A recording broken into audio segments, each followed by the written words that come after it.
नमस्ते। मैं डॉक्टर सौ सुरेखा शाहपुरे, यशवंतराव चौहान वारणा महाविद्यालय वारणा नगर हिंदी विभाग में हिंदी का अध्यापन करती हूँ। बच्चों, आज हम नागार्जुन की कविता तेरी खोपड़ी के अंदर का अध्ययन करेंगे। किसी भी कविता का अध्ययन करने से पहले हमें ये देखना पड़ता है कि उस कविता का उद्देश्य क्या है। पहले तो कवि नागार्जुन का व्यक्तित्व और कृतित्व समझेंगे, प्रगतिवादी काव्य को समझेंगे, सांप्रदायिकता के प्रभाव से आम आदमी की हुई दयनीय स्थिति को भी पहचानेंगे और सांप्रदायिकता से निर्माण हुई दुष्परिणामता का भी अध्ययन करेंगे।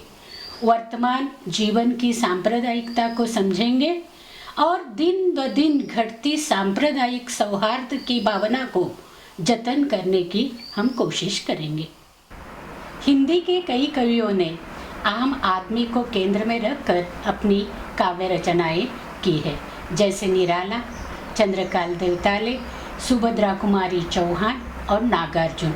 निराला जी ने भिक्षुक को लेकर अपनी कविता लिखी, नागार्जुन ने रिक्शा वाले को लेकर अपनी कविता लिखी, सुभद्रा कुमारी चौहान ने बालिका पर रचना की और चंद्रकांत देवताली जी ने माँ को लेकर अपनी कविता का विषय बनाया।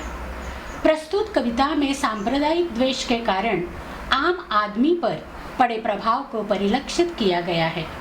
भारत में वर्षों से सांप्रदायिकता रही है। सांप्रदायिक सद्भाव के अभाव में अनेक दंगे होते रहे। परिणाम स्वरूप देश भीषण स्थिति से गुजर रहा है और आम आदमी भूखमरी का शिकार हो रहा है। उसे भूखमरी से बचने के लिए अपना भेष और अपना नाम तक बदलना पड़ रहा है। कविता का अध्ययन करना यह जरूरी होता है कि कवि का परिचय भी प्राप्त कराना। कवि नागार्जुन का जन्म दरभंगा जिले के तरौनी गांव में सन 1911 में हुआ।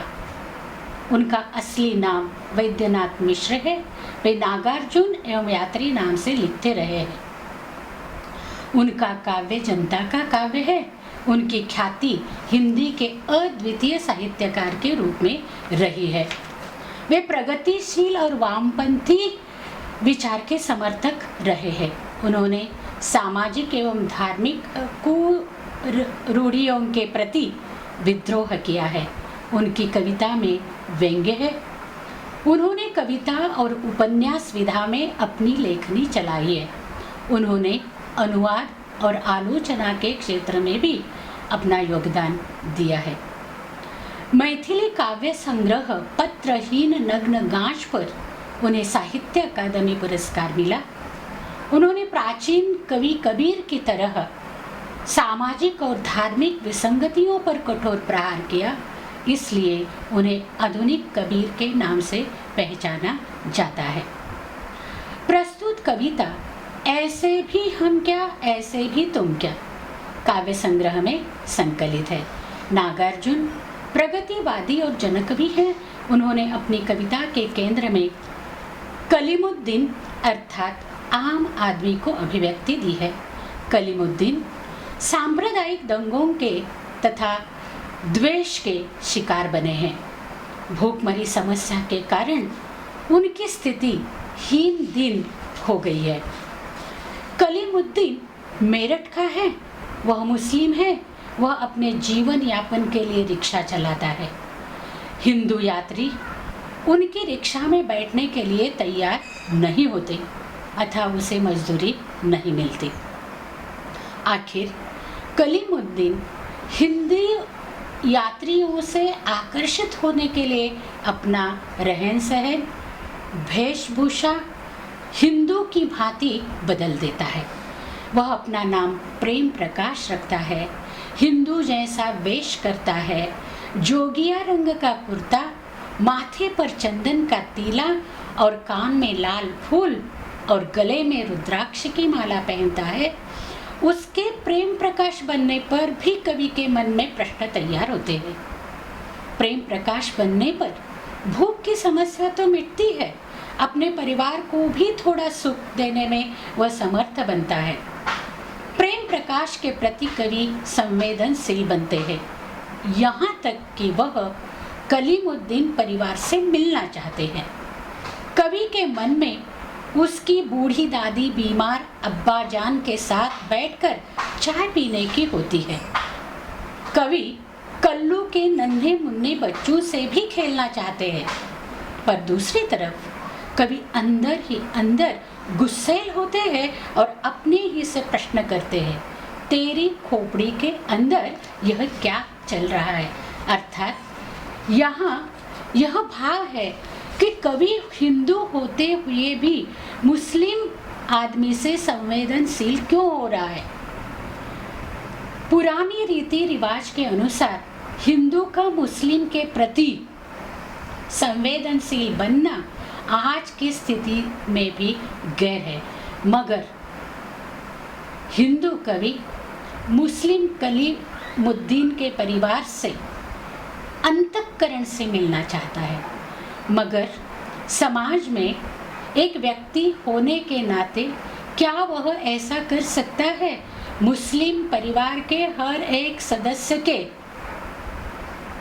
हृदय में बसने की उसकी जो तमन्ना है, क्या वह पूरी बन सकती है।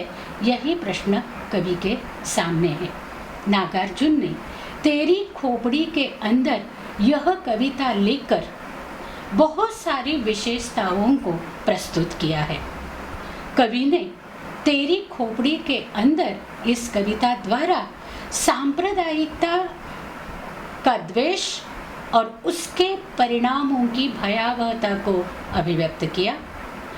उन्होंने यह दर्शाया है कि सांप्रदायिक द्वेष की भावना आम आदमी के जीवन को बदतर बनाती है। भूख की समस्या को मिटाने के लिए, परिवार को सुखी रखने के लिए आम आदमी को अपना नाम तक बदलना पड़ता है। इतना ही नहीं, उसे अपना रहन सहन, वेशभूषा बदलने के लिए विवश होना पड़ता है। कवि पाठक के मन में कलीमुद्दीन के प्रति अर्थात आम आदमी, रिक्शा वाले के प्रति संवेदना जगाने में सफल बनता है। वह हमें सांप्रदायिक सद्भाव बनाए रखने के लिए भी संदेश देता है।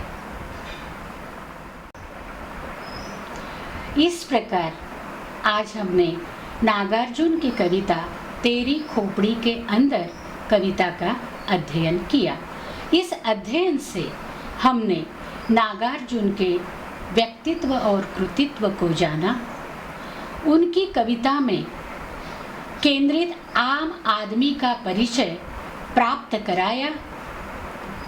प्रस्तावना में आम आदमी को लेकर नागार्जुन की संवेदनशीलता को भी देखा और हिंदी साहित्य में नागार्जुन का जो अहम महत्व रहा या योगदान रहा, उसको भी हमने अनुभव किया है।